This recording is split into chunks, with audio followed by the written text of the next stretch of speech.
El día en que los guardias decidieron quitarle las botas de sus pies hinchados, la carne, empapada y desprendida de los huesos, quedó dentro de la piel gastada, y los huesos, desprovistos de músculos y tendones, se deslizaron hacia afuera con un suave sonido húmedo.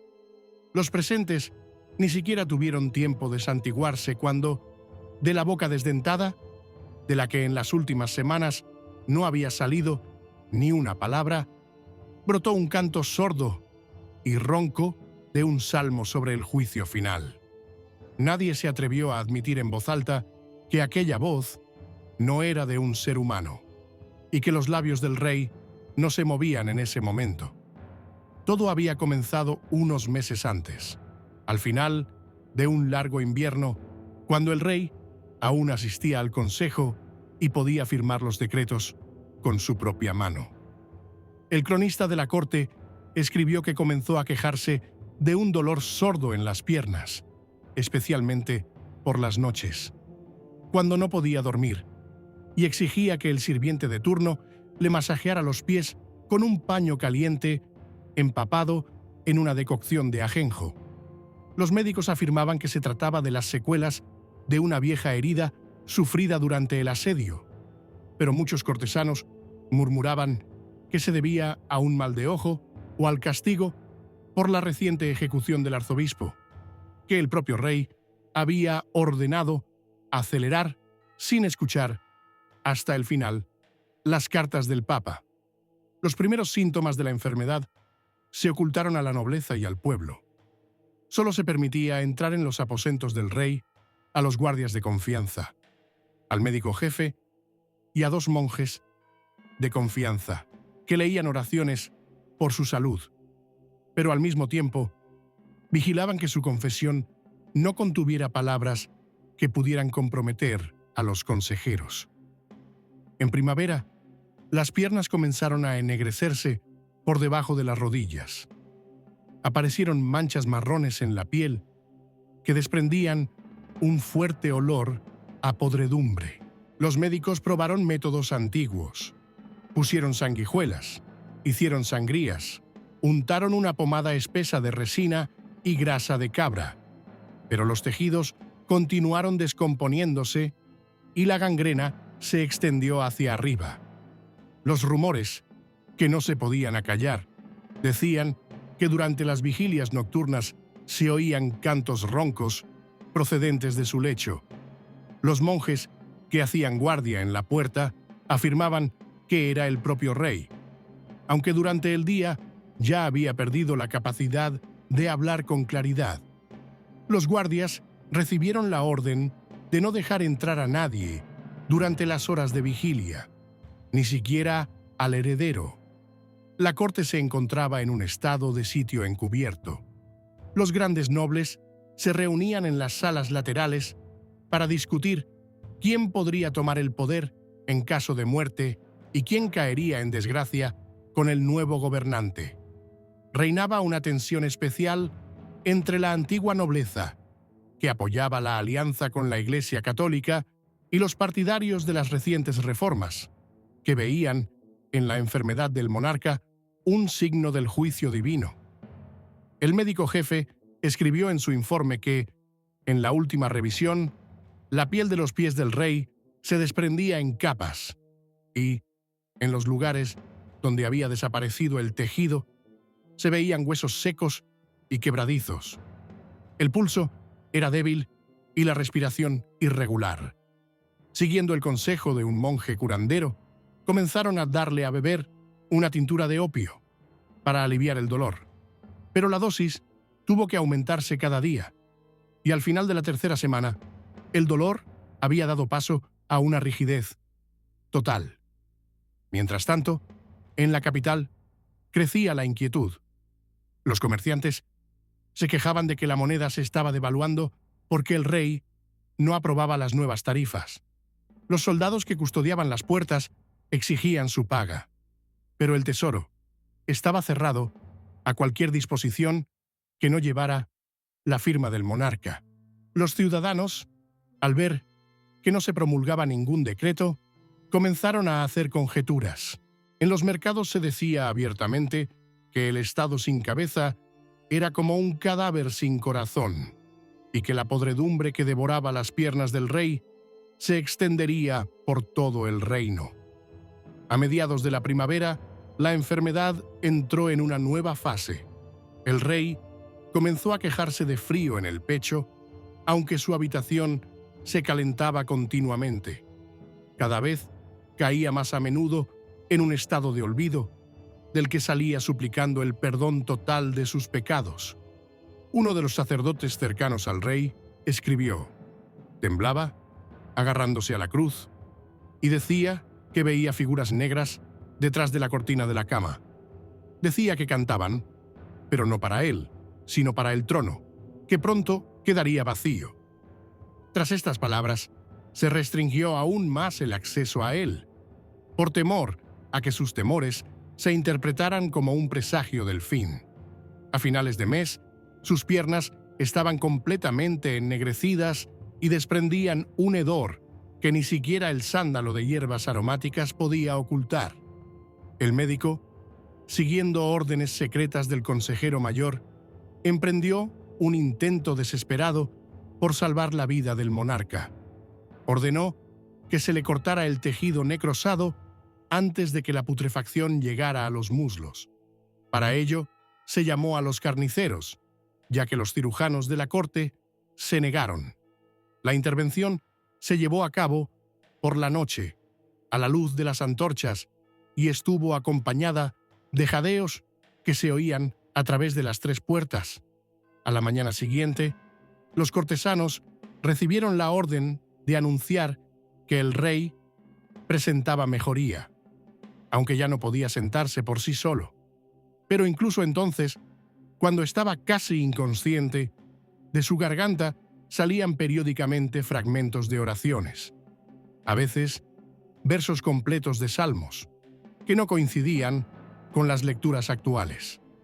Esto asustaba tanto a los sacerdotes como a los simples sirvientes.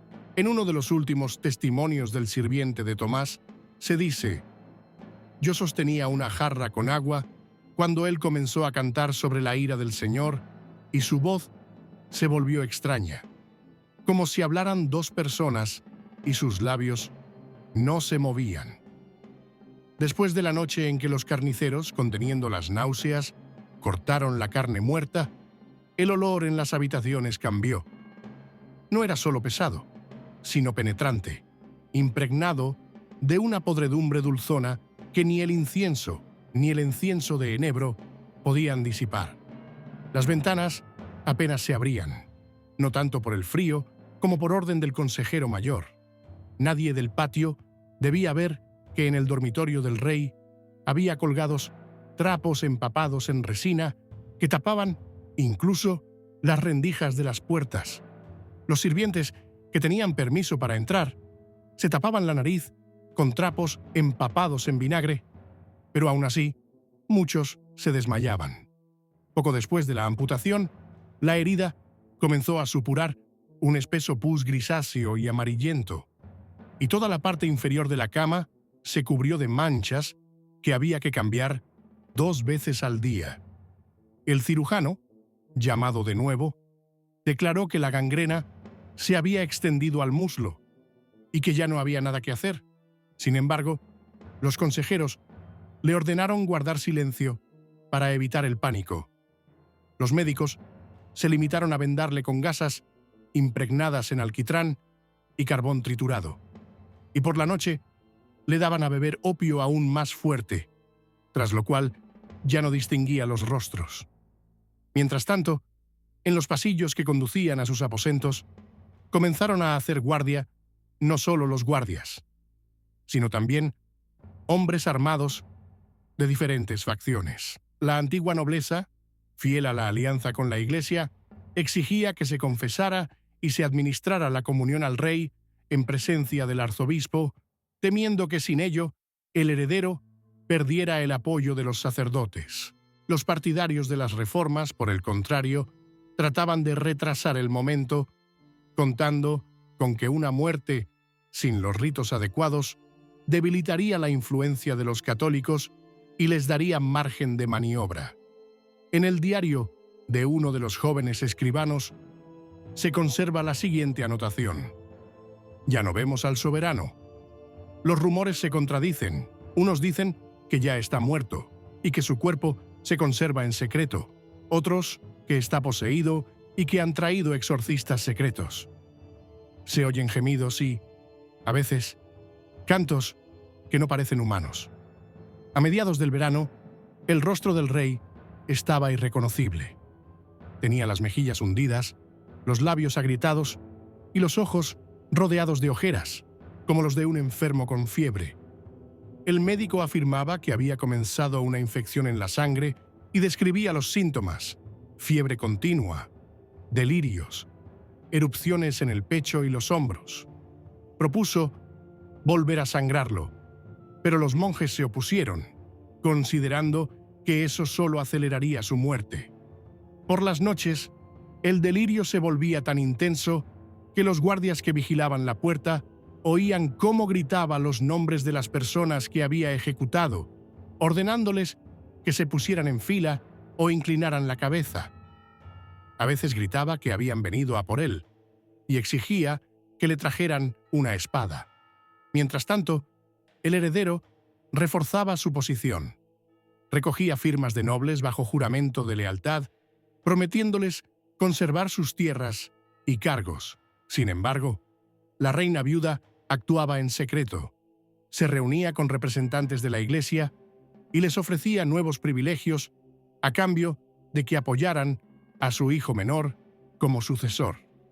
Así, dentro de los muros del palacio se libraba una lucha encubierta por el trono, en la que la salud del rey no era más que un pretexto para las manipulaciones. Los sirvientes contaban que en las últimas semanas el rey apenas abría los ojos.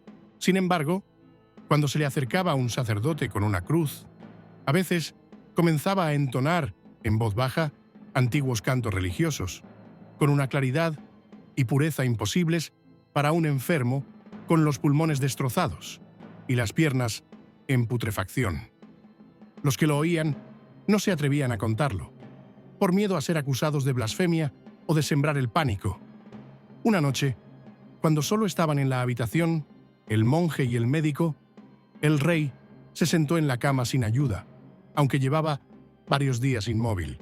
Los miró con ojos turbios y dijo: «Oigo trompetas tras los muros. Llaman a la batalla, pero no a la mía».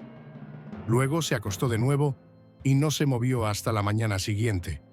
El médico lo anotó como evidente confusión mental causada por la fiebre, pero el monje afirmaba que era una señal del fin. Mientras tanto, la inquietud crecía en la ciudad. Las calles comenzaron a ser patrulladas por tropas de guardia adicionales por temor a un motín. El pan se encareció al doble y los comerciantes de vino comenzaron a almacenar barriles, previendo que durante los días de luto, la embriaguez y las peleas serían habituales.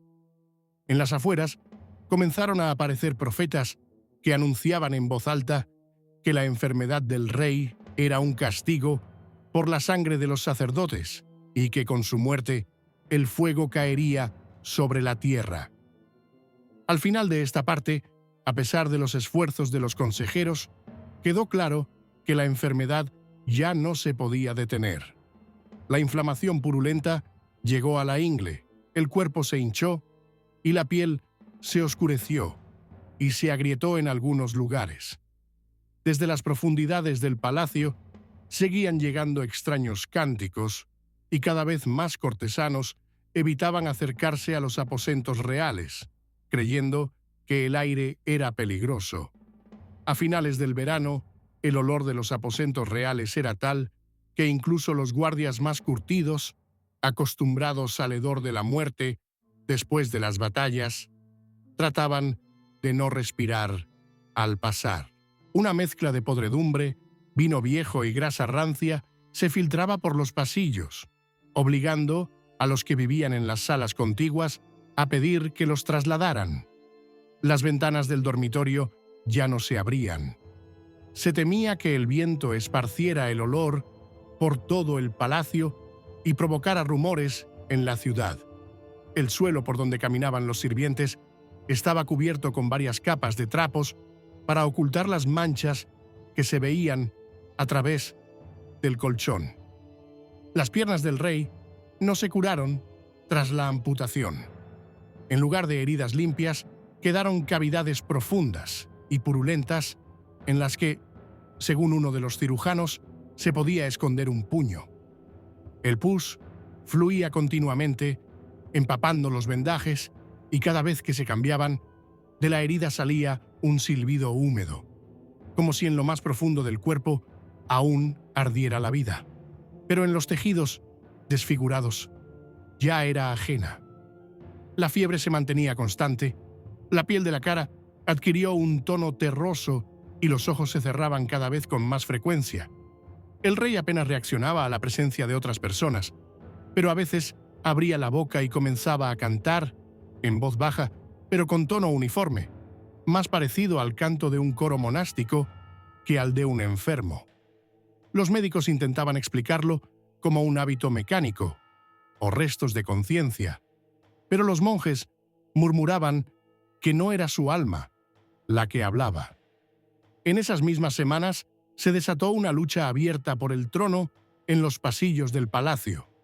El heredero, con el apoyo de varios comandantes influyentes de la guardia, exigió que lo dejaran ver a su padre para anunciar su futura coronación en presencia de testigos. La reina viuda se opuso categóricamente, alegando que, según las leyes, el trono debía pasar al hijo menor hasta que el mayor fuera reconocido por la Iglesia. Ambos bandos comenzaron a atraer a su lado a los sacerdotes prometiéndoles tierras e ingresos. En un informe de uno de los funcionarios de la ciudad, se decía claramente: la cúpula de la guardia está dividida. Parte de los oficiales reciben su salario de manos del heredero y parte a través de la reina. Esto crea el peligro de un enfrentamiento armado dentro del palacio. Los consejeros intentaron suavizar el conflicto, pero era evidente que la muerte del rey sería la señal para la acción decisiva. El estado del monarca empeoraba cada día. En el abdomen y el pecho aparecieron manchas oscuras, signo de un inicio de descomposición de los órganos internos. Su respiración se volvió sibilitante y al exhalar se oía un débil sonido gorgoteante. El médico confesó a su persona de confianza más cercana que, ni siquiera con la providencia más benévola, el rey sobreviviría hasta el invierno. A pesar de ello, se mantuvo el aislamiento. No se permitía la entrada a más de 3 personas a la vez, y solo con el permiso del consejero mayor. Incluso el heredero solo vio a su padre una vez durante toda la enfermedad. Según los testigos, durante este breve encuentro, el rey no lo reconoció y preguntó: ¿quién es este monje y por qué ha traído una espada? Aunque no había ningún arma en la habitación. La ciudad vivía en la expectación. En los mercados corrían rumores de que en el palacio no escondían a un vivo, sino un cadáver, al que los monjes leían salmos por las noches para ocultar su muerte hasta que se completaran los acuerdos sobre la sucesión al trono. Otros afirmaban que el rey había sido testigo de señales celestiales y se negaba a morir, aferrándose al poder incluso en su inconsciencia. A principios de otoño ocurrió un suceso que conmocionó a toda la corte. Un sirviente, al cambiarle el vendaje, arrancó accidentalmente un trozo de tela muerta y debajo quedó al descubierto un hueco en el que se veía un hueso. Al tocarlo, se rompió como una rama seca. El rey no emitió ningún sonido, pero al cabo de unos instantes comenzó a recitar en voz baja un salmo sobre la llegada del juicio final, y su voz era clara, como la de un hombre en plena salud. El monje que se encontraba en la habitación salió corriendo sin esperar a que terminara. Esta escena fue un punto de inflexión. Incluso los consejeros más obstinados comprendieron que ya no era posible ocultar el estado del soberano. Comenzaron las negociaciones secretas sobre el momento de anunciar el luto y el orden de la transición del poder.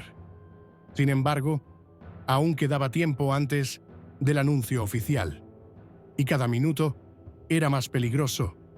Dentro de los muros del palacio se acumulaban hombres armados.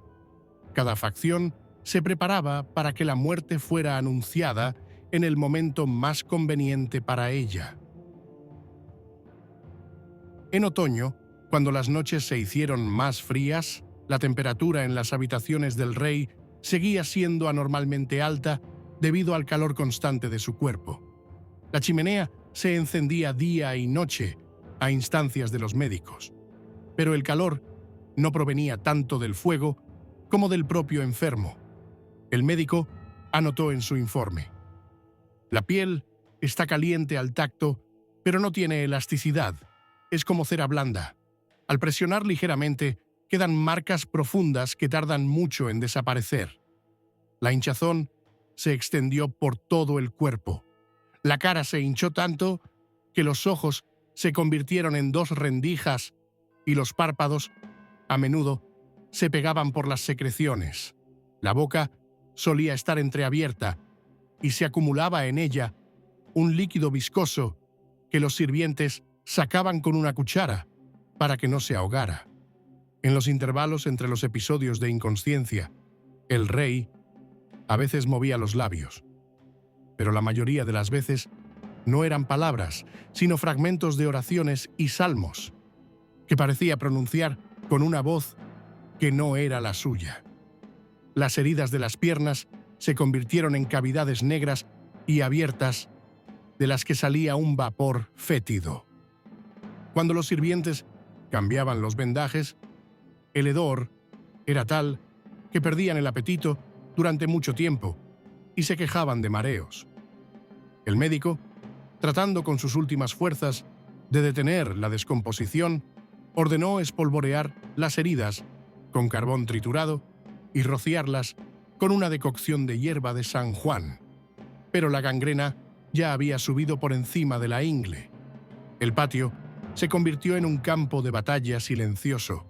Los partidarios del heredero comenzaron a aparecer abiertamente con guardias armados, mientras que los seguidores del hijo menor ocuparon puestos internos y bloquearon el acceso a los aposentos reales.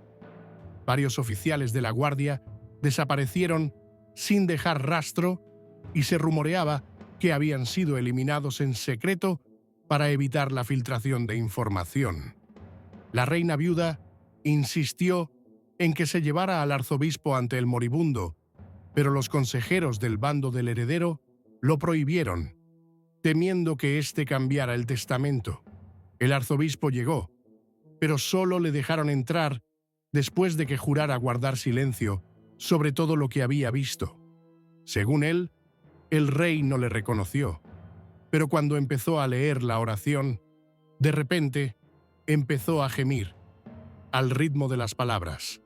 Y ese gemido era como un canto coral, pero sin palabras, solo un sonido prolongado. En la ciudad ya nadie dudaba de que el fin estaba cerca. Los comerciantes cerraban sus tiendas antes de lo habitual por miedo a los saqueos. En los bazares se reunía la gente para discutir quién sería el primero en tomar el poder. Se decía que tan pronto como se anunciara la muerte, comenzaría una masacre en la capital entre los partidarios de los diferentes pretendientes. En vísperas de la última crisis, los guardias que vigilaban las puertas del dormitorio informaron de un extraño fenómeno. Unas horas antes del amanecer, se oyó un canto en las habitaciones, en el que se distinguían varias voces. Una era sorda y grave, otra alta y clara, y la tercera parecía femenina. Los tres cantaban el mismo salmo, pero con ritmos diferentes. En el interior, solo se encontraban el rey y dos sirvientes, que juraban no haber abierto la boca. Por la mañana, el rey tenía tanto calor que las sábanas estaban empapadas de sudor amarillento y su cuerpo estaba pegajoso. Apenas se le notaba el pulso y su respiración era escasa y entrecortada. El médico, al darse cuenta de que la muerte se produciría en los próximos días, llamó al sacerdote. Pero los consejeros, que aún intentaban ganar tiempo, se lo impidieron. Al atardecer de ese mismo día, uno de los carniceros que ayudaba a vendarlo notó que la piel del vientre del rey comenzaba a agrietarse, dejando al descubierto zonas oscuras y húmedas. El hedor era tal que la gente se alejaba decenas de pasos en el pasillo. A pesar de ello, el rey abrió de repente los ojos y, sin mover los labios, comenzó a balbucear palabras sobre la venganza que se avecinaba y la gran batalla por el trono, tras lo cual volvió a sumirse en la inconsciencia. En ese momento, en las salas contiguas, ya se oían gritos. 2 escuadrones de la guardia se enfrentaban en una refriega por el intento de uno de los comandantes de irrumpir en los aposentos. La corte se encontraba en estado de conflicto abierto y todos lo sabían. La muerte del rey era cuestión de horas, no de semanas. La muerte lo alcanzó en plena noche, cuando fuera de los muros del palacio aún continuaba el estruendo sordo entre las tropas de guardia. En los aposentos ardían varias velas, cuya llama apenas se agitaba. El aire era pesado e inmóvil. El médico que estaba de guardia junto a la cama observó que la respiración se había vuelto tan escasa que entre cada respiración pasaban 10 latidos del corazón. En el último momento, el rey abrió los ojos, pero su mirada no se dirigió a las personas que estaban en la habitación, sino hacia arriba, a las oscuras vigas del techo. No movió los labios, pero en su garganta resonó un salmo prolongado, uniforme y claro, como si lo cantara una persona sana en un coro monástico. El sonido duró unos instantes y luego se interrumpió, y el pecho ya no se levantó. El médico acercó con cuidado la mano a su boca y nariz, y luego se santiguó. El monje que estaba a su lado pronunció una oración, pero el consejero que estaba presente ordenó inmediatamente que nadie hablara de la muerte. Se decidió anunciarla solo cuando una de las facciones saliera victoriosa, para evitar un estallido inmediato de violencia.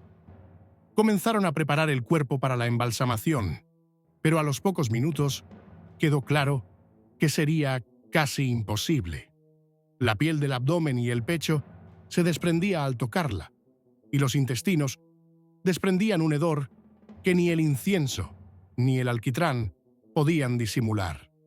Los cirujanos, llamados durante la noche, trabajaban con máscaras empapadas en vinagre, pero aún así, muchos se acercaban a la ventana, asfixiados por el hedor.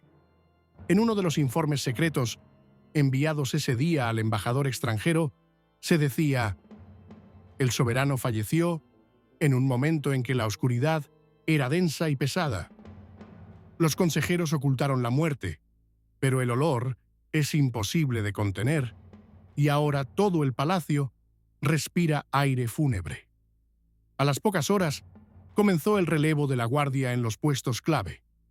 Los partidarios del heredero intentaron tomar el control de las salas que conducían al trono. En respuesta, los seguidores de la reina viuda bloquearon las puertas interiores, dejando solo un estrecho paso que se podía defender. Los primeros enfrentamientos tuvieron lugar en el ala este.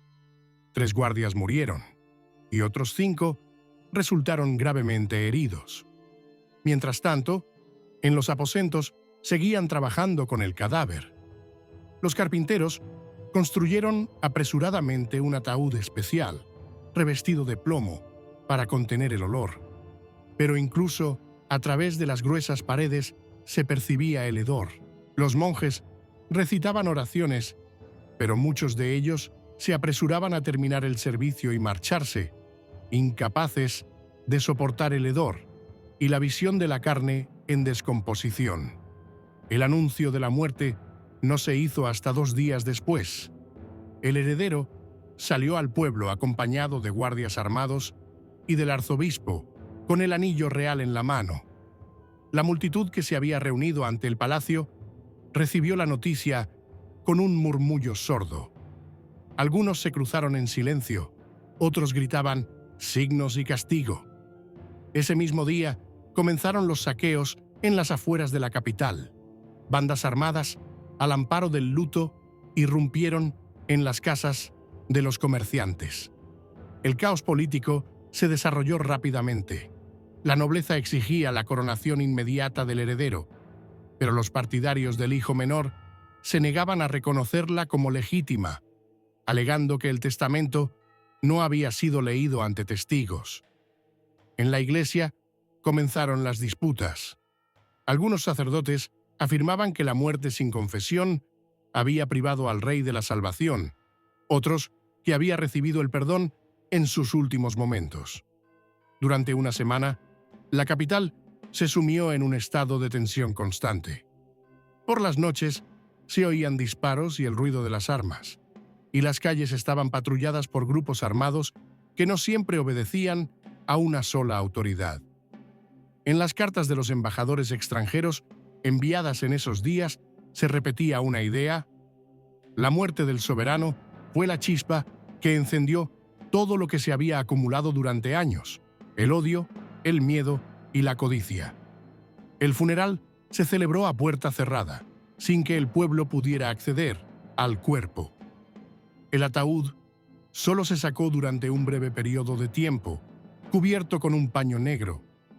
Muchos estaban convencidos de que dentro no estaba el cuerpo del rey, sino placas de plomo para ocultar su estado. Tras el entierro, se intensificaron los rumores sobre los salmos nocturnos que supuestamente seguían resonando en sus aposentos vacíos. Así, terminó su largo y doloroso declive.